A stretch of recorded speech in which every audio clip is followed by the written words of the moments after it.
important, c'est effectivement d'être visible à l'international, le plus visible possible, donc de bien marketer en fait cette opération.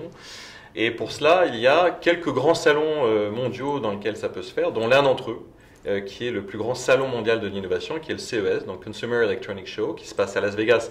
tous les ans au mois de janvier, et au cours duquel plus de 150 000 personnes participent, 35 000 effectivement étrangers. Vous avez plus de 50 000,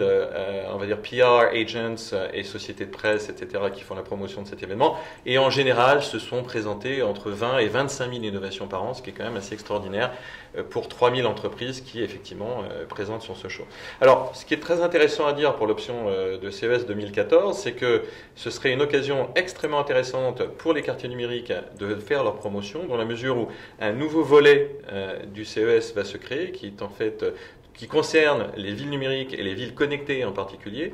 Donc, et aussi, ça tombe très bien puisque UbiFrance va financer un volet aussi pour accompagner les entreprises pour la première fois cette année, en 2014, pour des startups en fait, qui présenteront leurs innovations. Et donc, il serait fortement, à mon avis, conseillé que la France prenne le leadership dans le cadre de ce nouveau volet et puisse présenter ses plans d'action à l'ensemble du monde, puisque c'est l'ensemble de la planète qui se retrouve à ce moment-là, pour ce qu'elle veut faire dans le cadre des quartiers numériques. D'autres manières de faire de la promotion,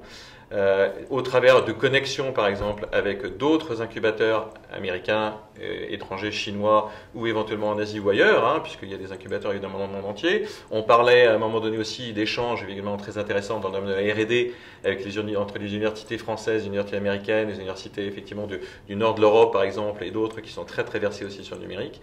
Mais aujourd'hui ce qui est très important, c'est effectivement faire valoir notre plus-value. On parlait du CES à l'instant et d'autres potentiels, on va dire, venues, comme on dit aux États-Unis, pour présenter ces projets. Je pense que ça en fait partie.